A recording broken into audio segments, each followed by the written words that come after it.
And ganito yung pag-alis nung nung tumutunog sa dashcam. QCY F24 dashcam yung alisin natin yung tumutunog sa kanya, yung tunog ng tunog pagka nagda-drive ka, tas yung mga square na lumalabas. Para to sa mga yung hindi nila maalis yung tumutunog pag pinatay kasi yung sasakyan, tas in-off mo na yung mga ADAS, blind spot detection, tsaka LCA, in-off mo na, bumabalik ulit siya pagka in-on mo ulit yung sasakyan. Ayan. Ang gagawin nyo lang dyan, punta kayo ng home screen, tapos system setting, tapos i-ano nyo tong default setting, i-reset nyo. Ayan, confirm nyo lang. Ayan, sa default setting magre-reset yung niya, yung factory reset. Ayan. Tapos punta na kayo ulit ng home screen pag na-reset nyo na.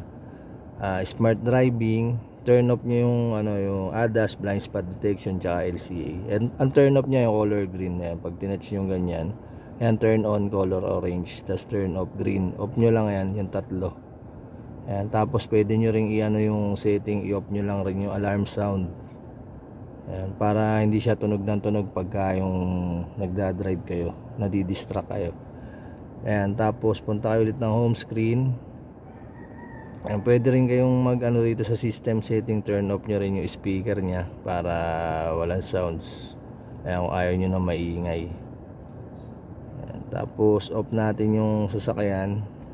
Tingnan natin kung babalik pa yung mga square tsaka yung mga guhit na lumalabas dyan, tas tumutunog siya.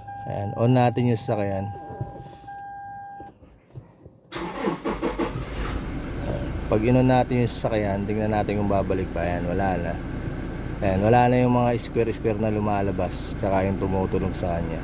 Ayan, ganun lang yung gagawin nyo pagka yung gusto nyo i-off yung tumutunog sa kanya. Ayan, i-factory reset nyo lang para para hindi na bumalik yung mga tumutunog-tunog na yan.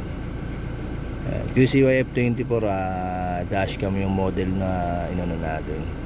Ayan, ganun din sa ibang model.